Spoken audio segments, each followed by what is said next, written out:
Hello દોસ્તો, જય Hind. Civil engineering interview guidance પ્રોગ્રામમાં હું છું આશિષ તમારી સાથે. દોસ્તો, આજે આપણે ચર્ચા કરવાની છે લેક્ચર નંબર 3 અને ખાસ કરીને પ્રીવિયસલી આ જીપીએસસી ઇન્ટરવ્યુ ક્વેશ્ચન્સ. મિત્રો, જૂના જે લેક્ચર 1 અને 2 ના જે વિડીયો હતા એ જોઈ અને ઘણા બધા વિદ્યાર્થીઓને એવા મેસેજ હતા કે subject wise interview question sir discuss કરો તો વધારે સારું રહેશે અને અમને વધારે ઉપયોગી થઈ શકશે. એને ધ્યાનમાં રાખી અને આજથી હવે આપણે સબ્જેક્ટ વાઇઝ અને જેટલા પણ પૂછાયેલા સવાલો છે, ફોર એક્ઝામ્પલ બ્રિકની વાત કરતા હતું તો તમામ બ્રિકના સવાલો, સ્ટોનની વાત કરતા હશું તો તમામ સ્ટોનના સવાલો, કેનાલની વાત હોય તો તમામ કેનાલના સવાલો, આ રીતના આપણે સવાલો ડિસ્કસ કરવાનું આજથી મિત્રો શરૂ કરીએ છીએ. તો આજનો આપણો સબ્જેક્ટ છે બિલ્ડિંગ કન્સ્ટ્રક્શન ને લગતો એક અગત્યનો ટોપિક લઈ અને આવીએ છીએ અને ખાસ એમાં પણ જે સૌથી વધુ સવાલ પૂછાય છે એના વિશે આપણે આજે ચર્ચા કરવાની છે. મિત્રો, ખૂબ જ ઝડપથી આપણે ચર્ચા કરવાના છીએ કે ડિફરન્ટ ટાઈપ્સ ઓફ એરિયા. ઘણી બધી વખત ઇન્ટરવ્યુમાં સવાલો પૂછાય છે અને આ જ સવાલોમાં 2 થી 3 મિનિટ આપણી વેસ્ટ થતી હોય છે. મિત્રો, બહુ સાદું અને સિમ્પલ છે. Built-up area, plinth area, floor area, carpet area અને સુપર બિલ્ટઅપ એરિયા. મિત્રો, આ તમામ વિશે ડેફિનેશન જાણવા કરતા એનો કોન્સેપ્ટ સમજવો વધારે અગત્યનો છે. ડેફિનેશન કરતા કોન્સેપ્ટ જો તમને ખ્યાલ હશે તો જરૂરથી તમે સામેવાળા વ્યક્તિના મગજમાં ઉતારી શકશો કે તમે શું કહેવા માંગો છો. મિત્રો, હું અહીંયા ડિસ્કસ કરું છું. આ તમામ વિશે આપણે ડિસ્કસ કરવાના છીએ. હું પહેલા તમને એક ગ્રાફ દ્વારા અહીંયા બતાવી દઉં છું કે આપણે કઈ રીતના ડિસ્કસ કરવાના છીએ. તો મિત્રો, પહેલા આ જે મિત્રો જરૂરથી આ બધું નોટ ડાઉન કરતા રહેજો, કારણ કે આ ખૂબ જ અગત્યનું છે. મિત્રો, આ મારો એક પ્લોટ એરિયા છે. આને શું છે? Plot area. પ્લોટ એરિયા કોને કહેવામાં આવે છે? તો તમારી જે જમીન છે એની જે ફરતી બાઉન્ડ્રી તમે બાંધેલી છે એની અંદરનો જે તમામ એરિયાઝ જે કવર થાય છે આને આપણે શું કહીએ છીએ? પ્લોટ એરિયા તરીકે ઓળખીએ છીએ. ત્યાર પછી પ્લોટ એરિયામાં મિત્રો ચારે બાજુ આપણે ડિસ્ટન્સ છોડી અને અમુક જગ્યામાં આપણે શું બાંધતા હોય છે? બિલ્ટઅપ કરતા હોય છે, બિલ્ડિંગ બાંધતા હોઈએ છીએ. તો આટલો જે એરિયા છે એને આપણે શું કહીએ છીએ? બિલ્ટઅપ એરિયા કહીએ છીએ. અને આ જે આપણે ડિસ્ટન્સ છોડેલું છે, બધી બાજુ અલગ અલગ ડિસ્ટન્સ છોડેલું હોય છે, જેને કહેવામાં આવે છે સેટબેક ડિસ્ટન્સ. શું કહેવામાં આવે છે? Setback distance. સેટબેક ડિસ્ટન્સ શા માટે છોડવામાં આવે છે? ઘણી વખત એવા સવાલો પણ પૂછવામાં આવે છે. તો દાખલા તરીકે અહીંયા તમે બિલ્ડિંગ બાંધ્યું અને પહેલા ફ્લોર ઉપર તમારે બારી મૂકવી છે, તો તમારી બારીને વેન્ટિલેશન મળી રહે એટલા માટે જો કદાચ તમે આ બિલ્ટઅપ એરિયા અહીંયા બાંધેલો તો તમે બારી ક્યાં મૂકત? બાજુમાં તો બીજા કોકનું બિલ્ડિંગ આવી ગયું હોત. એટલા માટે બધા જ બિલ્ડિંગના કન્સ્ટ્રક્શન કરતા પહેલા અમુક જગ્યા છોડવામાં આવે છે, જેને આપણે શું કહીએ છીએ? બિલ્ટઅપ એરિયા તરીકે ઓળખીએ છીએ. તો મિત્રો, બે વસ્તુ તમને ખાસ ખબર પડી ગઈ હશે. પહેલું તો આપણે વાત કરી પ્લોટ એરિયા, બીજી શું વાત કરી છે? બિલ્ટઅપ એરિયાની વાત કરેલી છે. હવે આ બિલ્ટઅપ એરિયામાં દાખલા તરીકે અહીંયા આપણે કોઈ જીમ બનાવેલું છે, અહીંયા કોઈ સ્વિમિંગ પુલ બનાવેલો છે, અહીંયાથી આટલામાં જગ્યા છે, અહીંયા ફ્લોર એરિયા, રૂમ ને આવું બધું છે મિત્રો. તો હવે વાત આવે છે આપણો કાર્પેટ એરિયા કોને કહેવામાં આવે છે? તો મિત્રો, કાર્પેટ એરિયા કોને કહેવામાં આવે છે? બહુ સાદી અને સિમ્પલ ભાષામાં વાત કરું તો જે જગ્યાએ આપણે કાર્પેટ પાથરી શકીએ, જે જગ્યાએ આપણે કાર્પેટ પાથરી શકીએ એને શું કહેવામાં આવે છે? સાદી અને સિમ્પલ ભાષામાં કાર્પેટ એરિયા. ફોર એક્ઝામ્પલ, હું તમને એમ કહું બાથરૂમ, તો બાથરૂમમાં તમે કાર્પેટ પાથરી શકો? જી હા. તો એ આપણો શું થઈ ગયો? Carpet area. ફોર એક્ઝામ્પલ, હું તમને કહું કિચન, કિચનમાં કાર્પેટ પાથરી શકાય? હા. તો એ આપણો શું થઈ ગયો? Carpet area. ફોર એક્ઝામ્પલ, હું તમને કહું વરંડા, તો વરંદામાં આપણે કાર્પેટ પાથરતા નથી, તો એ કાર્પેટ એરિયામાં કન્સિડર થશે નહીં. તો કાર્પેટ એરિયા કોને કહેવામાં આવે છે? તો જે એરિયામાં આપણે કાર્પેટ પાથરી શકીએ એટલો જે તમામ એરિયા છે એને આપણે કાર્પેટ એરિયા કહેવાય છે. મિત્રો, ખાસ યાદ રાખજો, કાર્પેટ એરિયામાં જે વોલની થિકનેસ હોય છે, એક્સટર્નલ વોલ હોય છે, એ કન્સિડર થતી નથી. કાર્પેટ એરિયામાં એક્સટર્નલ વોલ થિકનેસ કન્સિડર થતી નથી. એટલે તમારો જે બિલ્ટઅપ એરિયા છે, આ જે બિલ્ટઅપ એરિયા છે, આ બિલ્ટઅપ એરિયામાંથી તમે એક્સટર્નલ વોલ બાદ કરી નાખો તો આપણને શું મળી શકે છે? કાર્પેટ એરિયા મળી શકે છે. આ તમામ વસ્તુ મિત્રો આપણે ફિગર સહિત સમજવાની છે, પણ પહેલા અહીંયા હું તમને કોન્સેપ્ટ ક્લિયર કરાવું છું. પહેલી વસ્તુ હતી પ્લોટ એરિયા, પ્લોટ એરિયા આવ્યું પછી બિલ્ટઅપ એરિયા, બિલ્ટઅપ એરિયા આવ્યું પછી કાર્પેટ એરિયા વિશે આપણે વાત કરી, અને કાર્પેટ એરિયા પછી આવે છે super carpet area. Carpet area પછી શું આવે છે મિત્રો? Sorry, super built-up area. Carpet area પછી આવે છે સુપર બિલ્ટઅપ એરિયા. તો સુપર બિલ્ટઅપ એરિયા મિત્રો કોને કહેવામાં આવે છે? તો આપણો જે સ્વિમિંગ પુલ, બાથ, આ તમામ વસ્તુઓ છે, આ તમામને કન્સિડર કરી લેવાનું. આ તમામને કન્સિડર કરી લેવાનું. તો આ તમામને આપણે શું કહેવામાં આવે છે? બાલ્કની પણ આમાં કન્સિડર થઈ જાય છે. તો આને શું કહેવામાં આવે છે? Super built-up area. તમે વાપરો છો, મતલબ રોજિંદા જીવનમાં ઉપયોગ કરતા નથી, પરંતુ દાખલા તરીકે કોઈ બિલ્ડિંગ છે, બિલ્ડિંગમાં સ્વિમિંગ પુલ બનાવે તો બધા વચ્ચે એ સ્વિમિંગ પુલ ભેગો હોય છે, રાઈટ? તો આ જે તમામ એરિયા છે, તમામ એરિયાને શું કહેવામાં આવે છે? સુપર બિલ્ટઅપ એરિયા તરીકે ઓળખવામાં આવે છે. મિત્રો આ તમામની ફિગર સહિત તમારો કોન્સેપ્ટ એકદમ ક્લિયર કરાવીશ, પણ આટલી વસ્તુ સામાન્ય ભાષામાં આ શબ્દો તમને ખબર પડવા જોઈએ. હવે આપણે વન બાય વન જોતા જઈએ. પહેલું આપણે જોઈએ છીએ બિલ્ટઅપ એરિયા. બિલ્ટઅપ એરિયા કોને કહેવામાં આવે છે? The area covered by building immediately above the plinth level. Plinth level ઉપર જેટલો એરિયા કવર કરેલો હોય એને આપણે શું કહીએ છીએ? બિલ્ટઅપ એરિયા તરીકે ઓળખીએ છીએ. દાખલા તરીકે બાલ્કની. તો બાલ્કની મિત્રો બહાર ઝુકાવેલી હોય છે, પ્લિન્થ એરિયાની બહાર હોય છે, તો એને આપણે કન્સિડર કરશું કે નહીં કરીએ? ઘણી વખત આવા સવાલો પૂછે છે, રાઈટ? તો આવી વસ્તુ આપણે કન્સિડર કરતા નથી. આ ખાસ વસ્તુ મિત્રો યાદ રાખજો. અહીંયા કઈ કઈ વસ્તુ કવર થાય છે ને કઈ નથી થતી, અહીંયા આપેલી છે, તમે તમારી રીતે જોઈ શકો છો. આપણે એના તમામની ફિગરો સાથે આપણે સમજશું. જોઈએ અહીંયા મિત્રો બિલ્ટઅપ એરિયા અને કાર્પેટ એરિયા. તો જો મિત્રો બિલ્ટઅપ એરિયા કયો છે, રાઈટ? બિલ્ટઅપ એરિયા કોને કહેવામાં આવે છે? તો મેં શું કીધું હતું કે કાર્પેટ એરિયા. આગળ મેં સમજાવું ત્યારે શું કીધું હતું કે કાર્પેટ એરિયામાં કેટલી વસ્તુ કન્સિડર થાય કે જ્યાં આપણે કાર્પેટ પાથરી શકીએ. મિત્રો જુઓ અહીંયા જે ગ્રીન કલરથી બતાવેલું છે એ આપણું શું છે? Carpet area. એમાં વોલ થિકનેસ લીધેલી નથી, પરંતુ કાર્પેટ એરિયામાં આપણે વોલ થિકનેસ એડ કરી દઈએ તો આપણો શું આવી જાય છે? બિલ્ટઅપ એરિયા આવી જાય છે. ખબર પડે છે? ફિગર ઉપરથી તમને ખાસ ખબર દેખાશે, સરળતાથી સમજી શકાશે મિત્રો કે કાર્પેટ એરિયા છે એમાં કાર્પેટ આપણે પાથરી શકીએ છીએ, એમાં વોલ થિકનેસ કન્સિડર થતી નથી. અને ત્યાર પછી વોલ થિકનેસ કન્સિડર કરી અને જે એરિયા મળે છે એને આપણે શું કહીએ છીએ? બિલ્ટઅપ એરિયા કહીએ છીએ. જે અહીંયા બતાવેલો છે કે બિલ્ટઅપ એરિયા કેટલો છે, જેમાં લિફ્ટ કેબિન હોય, સ્ટેરકેસ હોય કે પછી વરંડા હોય, આ કન્સિડર થતું નથી. ખાસ વસ્તુ યાદ રાખજો. લિફ્ટ કેબિન હોય, સ્ટેરકેસ હોય કે પછી કોઈ જગ્યા છોડેલી હોય આગળના ભાગમાં, રાઈટ? એ કન્સિડર થતી નથી. શેમાં? બિલ્ટઅપ એરિયામાં. એ વસ્તુ એમાં કન્સિડર થાય તો સુપર બિલ્ટઅપ એરિયામાં આપણે બધું કન્સિડર કરી લઈએ છીએ, રાઈટ? તો મિત્રો આટલી વસ્તુ તમને ખબર પડી ગઈ છે. પહેલું આપણે કઈ વસ્તુ જોઈ હતી? બિલ્ટઅપ એરિયા વસ્તુ જોઈ. બીજી વસ્તુ જોવાની છે કે કાર્પેટ એરિયા. તો કાર્પેટ એરિયા કોને કહેવાય? તો જ્યાં મેં તમને કીધું કે જ્યાં કાર્પેટ પાથરી શકાય એ બધું આપણો શું થઈ ગયો? Carpet area.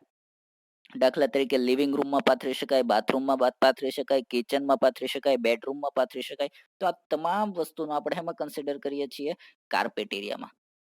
ત્યાર પછી મિત્રો આપણે જોવાનું છે સુપર બિલ્ટઅપ એરિયા કોને કહેવામાં આવે છે? તો પહેલા કાર્પેટ એરિયા. કાર્પેટ એરિયા પછી આવે છે બિલ્ટઅપ એરિયા. કાર્પેટ એરિયામાં વોલ એડ કરી દઈએ એટલે બિલ્ટઅપ એરિયા.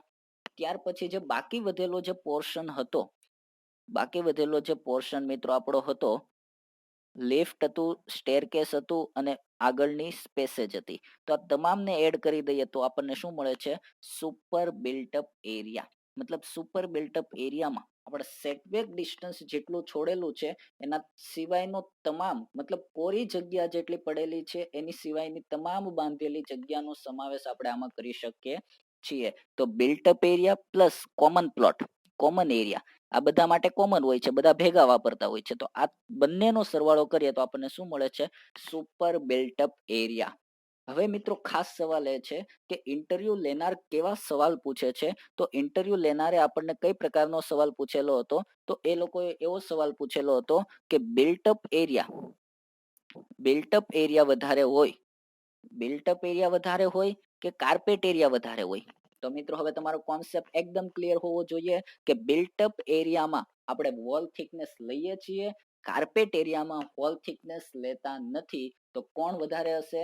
બિલ્ટઅપ એરિયા હંમેશા વધારે હશે. કેટલો વધારે હશે? 10 થી 12%. કોના કરતા? 10 થી 12% જેટલું વધારે હશે. કોના કરતા? તો કાર્પેટ એરિયા કરતા. આઈ થિંક તમને ખ્યાલ આવી ગયો હશે કે કાર્પેટ એરિયા, બિલ્ટઅપ એરિયા શું છે. મિત્રો હજી પણ એક સિમ્પલ કોન્સેપ્ટ, કે કાર્પેટ એરિયા અને પ્લિન્થ એરિયા અને કે બિલ્ટ અપ એરિયા વચ્ચેનો ડિફરન્સ શું છે. તો પ્લિન્થ એરિયામાં અથવા તો બિલ્ટ અપ એરિયામાં આપણે વોલ થિકનેસ કન્સિડર કરીએ છીએ, કાર્પેટ એરિયામાં વોલ થિકનેસ કન્સિડર થતી નથી. તો મિત્રો તમને આશા રાખું છું કે આ તમામ વિશે સંપૂર્ણ માહિતી મળી ગઈ હશે. સૌથી પહેલા પ્લોટ એરિયા પછી બિલ્ટ અપ એરિયા પછી કાર્પેટ એરિયા અને કાર્પેટ એરિયા પછી super built up area. Super built up area કોને કહેવાય? તો જે કોમન એરિયાઝ હોય, દાખલા તરીકે જીમ બનાવેલું હોય તમે, અથવા તો કોઈ બેસવા માટેનું ગાર્ડન્સ બનાવેલું હોય, અથવા સ્વિમિંગ પુલ બનાવેલો હોય, આ બધા સ્ટેરકેસ હોય, લોબી હોય, લિફ્ટ કેબિન હોય, તો આ બધાનો કોમન જે ઉપયોગ થતો હોય એને પણ કન્સિડર કરી લઈએ એટલે આપણો બને છે સુપર બિલ્ટ અપ એરિયા. તો મિત્રો આના કોન્સેપ્ટ તમે એકદમ ક્લિયર રાખજો, કેમ કે આમાંથી ઘણી વખત સવાલો પૂછાયેલા છે. ત્યાર પછી આપણે વાત કરી હતી, મેં તમને કીધું હતું કે સેટબેક ડિસ્ટન્સ શા માટે છોડવામાં આવે છે? જ્યાં પણ રોડ હોય ત્યાં પણ આપણે સેટબેક ડિસ્ટન્સ આજુબાજુમાં બંને બાજુ સેટબેક ડિસ્ટન્સ આપણે છોડતા હોઈએ છીએ. એના ક્રાઇટેરિયા કયા કયા છે કે સેટબેક ડિસ્ટન્સ કેટલું મૂકવાનું છે, રાઈટ? તો પરમિસિબલ સેટબેક ડિસ્ટન્સ જ્યારે રોડ 12 મીટર હોય, 12 મીટર કરતા વધારે હોય કે 3 થી 30 મીટરની વચ્ચે રોડ વિથ હોય ત્યારે સેટબેક ડિસ્ટન્સ 1.5-2. આ ફક્ત જાણકારી માટે છે, યાદ રાખવાની જરૂર નથી, કેમ કે પરફેક્ટ ક્વેશ્ચન આપણને યાદ હોતા નથી. સૌથી મોટું કન્ફ્યુઝન મિત્રો અહીંયા છે. ઘણા બધા સવાલો પૂછેલા હતા અને આમાં અટવાઈ જાય છે કે what is the difference between building line and the control line. બીજો ઇન્ટરવ્યુમાં સવાલ એવો પૂછવામાં આવે છે કે કંટ્રોલ લાઇન પછી ફોર એક્ઝામ્પલ રોડ છે, રોડ પછી બિલ્ડિંગ લાઇન છે, બિલ્ડિંગ લાઇન પછી કંટ્રોલ લાઇન છે, તો બિલ્ડિંગ લાઇન અને કંટ્રોલ લાઇન વચ્ચે કોઈ બિલ્ડિંગ હોય, કન્સ્ટ્રક્શન હોય કે નહીં? મિત્રો આવા સવાલ પૂછવામાં આવે છે. હું તમને એકદમ તમારો જે ડાઉટ છે એ ક્લિયર કરાવી દઉં. મિત્રો આ રોડ વિડ્થ છે અને રોડ વિડ્થની સાઈડમાં જે ગ્રીન પટ્ટો તમને દેખાય છે એ આપણું શું બતાવે છે? બિલ્ડિંગ લાઇન બતાવે છે. મતલબ કે રોડ વિડ્થ પછી બંને બાજુ થોડી જગ્યાઓ પડેલી છે જેમાં કોઈ પણ પ્રકારની બિલ્ડિંગ એક્ટિવિટી થતી નથી. મતલબ આ ગ્રીન પટ્ટામાં કોઈ પણ પ્રકારની બિલ્ડિંગ એક્ટિવિટી થશે નહીં. અને ત્યાર પછી આવે છે કંટ્રોલ લાઇન. ત્યાર પછી શું આવે છે? કંટ્રોલ લાઇન આવે છે કે જ્યાં બિલ્ડિંગ કન્સ્ટ્રક્ટ કરેલું હશે, જ્યાં બિલ્ડિંગ કન્સ્ટ્રક્શન થયેલું હશે પણ એની હાઈટ છે એ not more than 30 meters. No building above 30 meter, 30 meter કરતા ઉપર હશે નહીં, રાઈટ? તો આ ડિફરન્સ છે મિત્રો. આ ડિફરન્સને હજી એક ફિગર દ્વારા મેં સમજાવવાનો પ્રયત્ન કરેલો છે. થોડું ઝાખું દેખાય છે પણ સમજાઈ જશે કે આ વચ્ચે સેન્ટર લાઇન છે, આ આપણો શું જાય છે? રોડ જાય છે. મિત્રો આટલી વસ્તુ તમને ખબર પડી ગઈ, સેન્ટર લાઇન છે અને શું જાય છે? રોડ જાય છે. હવે મિત્રો ત્યાર પછી શું આવે છે કે બિલ્ડિંગ લાઇન આવે. તો બિલ્ડિંગ લાઇનમાં કોઈ પણ પ્રકારનું, અહીંયા મિત્રો જોઈ શકો છો, કોઈ પણ પ્રકારનું બિલ્ડિંગ એક્ટિવિટીઝ નથી થયેલી, રાઈટ? અને ત્યાર પછી કંટ્રોલ લાઇન્સ આવશે. કંટ્રોલ લાઇન સપોઝ અહીંયા ક્યાંક હશે, તો કંટ્રોલ બિલ્ડિંગ લાઇન અને કંટ્રોલ લાઇનમાં બિલ્ડિંગ યુનિટ કન્સ્ટ્રક્ટ થયેલા છે, રાઈટ? તો મિત્રો આ બિલ્ડિંગ લાઇન અને કંટ્રોલ લાઇન વચ્ચેનો તફાવત છે, ખાસ યાદ રાખજો અને નોટ ડાઉન કરી લેજો. ત્યાર પછી સૌથી ઇમ્પોર્ટન્ટ અને સૌથી આઈએમપી સવાલ, floor space index. Floor space index અથવા તો આને શું કહેવામાં આવે છે? Floor area ratio, FAR. Floor space index અથવા તો ફ્લોર એરિયા રેશિયો. મિત્રો આ શું છે સમજવું ખૂબ જ ઇમ્પોર્ટન્ટ છે. તમે ઇન્ટરવ્યુનું પ્રિપેરેશન કરતા હો અથવા તો તમે સિવિલ ઇજનેર છો તો આ વસ્તુ તમને ખ્યાલ હોવો જોઈએ. મિત્રો સામાન્ય ફિગર અને એકદમ સરળ ભાષામાં અહીંયા સમજાવવાનો પ્રયત્ન કરીશ કે ફ્લોર સ્પેસ ઇન્ડેક્સ શું છે અને કઈ રીતના એનો ઉપયોગ છે. ઇન્ટરવ્યુમાં મિત્રો કઈ રીતના સવાલ પૂછે છે કે ઘણી વખત એમ પૂછી નાખે કે સુરતમાં ફ્લોર સ્પેસ ઇન્ડેક્સ કેટલી છે, અર્બન એરિયામાં કેટલી હોય છે, અમદાવાદમાં એફએસઆઈ કેટલી છે, કેટલા સુધી કન્સ્ટ્રક્ટ કરી શકીએ છીએ, રાઈટ? અથવા તો એમ પૂછી નાખે કે આપણે આ જે બિલ્ડિંગમાં બેઠા છીએ એની એફએસઆઈ એપ્રોક્સિમેટલી કઈ રીતના કરેલી છે અને એફએસઆઈ કન્સિડર કરીને આપો. ઘણી વખત સામાન્ય સવાલો પૂછે છે કે આટલો એરિયા છે, આટલો ટોટલ ફ્લોર એરિયા છે, તો ફ્લોર સ્પેસ ઇન્ડેક્સ કેલ્ક્યુલેટ કરીને આપો. તો મિત્રો અહીંયા જોજો, total covered area at all floor divide by plot area. Total cover area at all floor divided by plot area is equal to FSI. For example, મારો plot area suppose 100 square metre છે, right. એમાં હું એક building construct કરું છું 2 માળનું. આ પહેલો માળ છે, અહીંયા પાછો એની ઉપર બીજો માળ મેં કન્સ્ટ્રક્ટ કરેલો છે, રાઈટ. તો 2 માળનું મેં બિલ્ડિંગ કન્સ્ટ્રક્ટ કરેલું છે. એક માળનો ફ્લોર એરિયા મારો દાખલા તરીકે 80 છે, 70 રાખીએ આપણે. આ એક્ઝામ્પલ લઉં છું મિત્રો. એક ફ્લોર એરિયા કેટલો છે? 70. મેં કેટલા કરેલા છે? 2 કરેલા છે. તો મારો આન્સર શું આવશે? 170 પ્લસ 70 એટલે કેટલો? 140 ડિવાઈડ બાય મારું કેટલું થશે? પ્લોટ એરિયા કેટલો હતો? 100 સ્ક્વેર મીટર. તો આન્સર કેટલો આવશે? 1.4. તો આ તમારી શું થઈ ગઈ? Floor space index, FSI, right. Generally આપણે FSI કેટલી કન્સ્ટ્રક્ટ કરવા માટેની મંજૂરી આપવામાં આવે છે? આપણને 1.8 સુધીની FSI કન્સિડર કરવાની મંજૂરી આપવામાં આવે છે, રાઈટ. તો આઈ થિંક ખબર પડી ગઈ છે કે FSI શું છે. ટોટલ પ્લોટ એરિયા, અને ટોટલ ફ્લોર ઉપર કેટલો? એક ફ્લોર ઉપર 70, બીજા ફ્લોર ઉપર 70, ત્રીજા ફ્લોર ઉપર 70, તો 70 plus 70 plus 70 total divide by total plot area. તો એને આપણે શું કહીએ છીએ? ફ્લોર સ્પેસ ઇન્ડેક્સ કહીએ છીએ. કઈ સ્કીમમાં કેટલી છે અહીંયા આપેલી છે, પણ જનરલી ફ્લોર સ્પેસ ઇન્ડેક્સ આપણે કેટલી યુઝ કરીએ છીએ અત્યારે? 1.8 નિયર બાય યુઝ કરીએ છીએ. મિત્રો ફિગર દ્વારા સમજવાનો પ્રયત્ન કરીએ કે કઈ રીતના FSI અહીંયા કેટલી FSI અને કેટલો એરિયા આપણે છોડવો પડે છે એના વિશેનો આપણને ક્રાઇટેરિયાઓ આપેલો છે કે આપણો પ્લોટ 200 હોય, 150. આ તમારે યાદ રાખવા અથવા તો તમારી જાણકારી પૂરતું છે. 66%, 50% બિલ્ટઅપ કરી શકીએ, 40% બિલ્ટઅપ કરી શકીએ, રાઈટ. FSI ને આધારે છે એટલે મેં અહીંયા આપેલું છે. હવે આપણે સમજીએ કે FSI એક્ઝેક્ટ વસ્તુ શું છે અને આમાંથી કોન્સેપ્ટ કઈ રીતના ક્લિયર કરવો. કેમ કે FSI નો કોન્સેપ્ટ એ બહુ જ ઇઝી છે, પરંતુ એના અટપટી વ્યાખ્યાઓ અને શબ્દોને લીધે આપણને નથી સમજાતો. ફોર એક્ઝામ્પલ મિત્રો, અહીંયા હું તમને કહું કે મારો FSI 1 છે, એનો મતલબ શું? FSI 1 છે મિત્રો. આ સવાલ ઇન્ટરવ્યુમાં ઘણી બધી વાર પૂછાણો છે કે what is the meaning of FSI 1 અથવા તો what is the meaning of floor ratio is 1, floor area ratio is 1. તો જો અહીંયા FSI 1 નો મતલબ શું છે કે મારું 100 સ્ક્વેર મીટરનો આ પ્લોટ છે. આ એરિયા કેટલો છે? 100 સ્ક્વેર મીટરનો છે. અને આ બિલ્ટઅપ એરિયા, આ પહેલો ફ્લોર છે એનો 50 હોય સ્ક્વેર મીટર, આ બીજો ફ્લોર છે એનો પણ 50 હોય. તો 50 50 કેટલું થઈ ગયું? 100 ડિવાઈડ બાય ટોટલ એરિયા કેટલો હતો? 100. 100 100 100 કેન્સલ. આન્સર કેટલો આવ્યો? 1. તો આનો FSI કેટલો થઈ ગયો? 1 થઈ ગયો. આઈ થિંક તમને ક્લિયર સમજાઈ ગયું હશે વિદ્યાર્થી મિત્રો કે કઈ રીતના આપણે FSI કન્સિડર કરીએ છીએ, રાઈટ.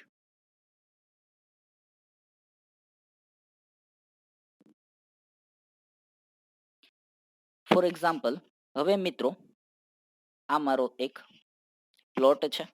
આમાં મારે 2 માળનું બિલ્ડિંગ બનાવવું છે. આ પહેલો માળ અને આ બીજો માળનું બિલ્ડિંગ બનાવવું છે. આ મારો પ્લોટ એરિયા તો ફોર એક્ઝામ્પલ 100 સ્ક્વેર મીટર. આ પહેલો જે ફ્લોર છે એનો ફ્લોર એરિયા છે મારો 70, બીજો ફ્લોર છે એનો ફ્લોર એરિયા છે મારો 70. તો ટોટલ 70 70 કેટલું થઈ ગયું? 140 છેદમાં પ્લોટ એરિયા કેટલો છે? 100. આન્સર કેટલો આવશે? 1. આન્સર 100 એટલે કેટલો આવશે? 1.4. તમારી FSI કેટલી થઈ ગઈ? 1 થઈ ગઈ. હવે ઇન્ટરવ્યુમાં સવાલ કઈ રીતના પૂછે છે? ઇન્ટરવ્યુમાં સવાલ એવો પૂછે છે કે મારે FSI દાખલા તરીકે આપણને પરમિશન 1.8 ની આપ્યું હોય, FSI 1.8 ની પરમિશન આપેલી છે. મારે 1.8 ની પરમિશનમાં જો વધારે ફ્લોર કરવા હોય તો મારે શું કરવું પડે?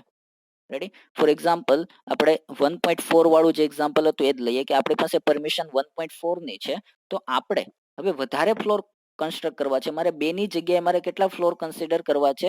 4 ફ્લોર કન્સિડર કરવા છે. તો મારે શું કરવું જોશે? તો મારે જે ફ્લોરનો જે એરિયા છે, દરેક ફ્લોરનો એરિયા મારે શું કરવો જોશે? ઘટાડવો જોઈએ. ફોર એક્ઝામ્પલ 50 માંથી 70 માંથી મારે કેટલો કરી દેવો જોશે? 50 50 કરી દઉં. રેડી. તો 50 50 50 કેટલું થઈ ગયું? 200 ડિવાઈડ બાય આપણો પ્લોટ એરિયા તો કેટલો હતો? 100. તો આમાં મને કેટલી મળી? હજી FSI 2 મળે છે. મારે હજી નાની જોઈએ છે તો અહીંયા મારે કેટલું કરી દેવું જોશે? 40 કરી દઉં. 40 40 કેટલું થઈ જશે અહીંયા? 4 4 8 4 12 4 16. 160 ના છેદમાં 100, 1.6. હજી મારે થોડુંક નાનું કરવું જોશે કેમ કે મારે FSI કેટલી જોતી છે? 1.4. તો મિત્રો સવાલ કઈ રીતના હતો કે તમારો પ્લોટ એરિયા એટલો જ છે પણ તમારે નંબર ઓફ ફ્લોરની સંખ્યા વધારવી છે કે વધારે ફ્લોર તમારે કન્સ્ટ્રક્ટ કરવા હોય તો આપણે શું કરવું જોશે કે FSI એટલી જ રાખવા, ફ્લોરની સંખ્યા વધારવી હોય તો આપણે ફ્લોરની જે સાઇઝ છે એ શું કરવી પડે છે? નાની કરવી પડે છે. તો મિત્રો આશા રાખું છું આઈ થિંક તમને એફએસઆઈ વિશે અને એ તમામ વિશેનો ખ્યાલ આવી ચૂક્યો હશે. અને ખાસ કરીને આ જે ક્રાઇટેરિયાઓ છે એ તમારે યાદ રાખવાના નથી. તમે એક વખત જોઈ લેજો, કદાચ પૂછાય તો તમને ખબર હોવી જોઈએ. તો આ લેક્ચરમાં આપણે બિલ્ડિંગ કન્સ્ટ્રક્શન ને લગતો અગત્યનો topic carpet area, plot area, plinth area અને સુપર બિલ્ટઅપ એરિયા, આની તમામ કોન્સેપ્ટ જ માહિતી મેળવેલી છે. વિડીયો સારો લાગે તો લાઈક કરજો, શેર કરજો અને તમારા કોઈ પ્રશ્ન હોય તો જરૂરથી કોમેન્ટમાં લખજો. હજુ મિત્રો બિલ્ડિંગ કન્સ્ટ્રક્શનના ઘણા બધા સવાલો બાકી છે. અહીંયા ફક્ત મેં એક ટોપિકની ચર્ચા કરેલી છે, ફ્લોર સ્પેસ ઇન્ડેક્સ અને પ્લોટ એરિયા, કેમ કે આ ખૂબ જ ઇમ્પોર્ટન્ટ છે અને ઘણી વખત પૂછાણા છે. જય Hind, good luck, all the best, thank you.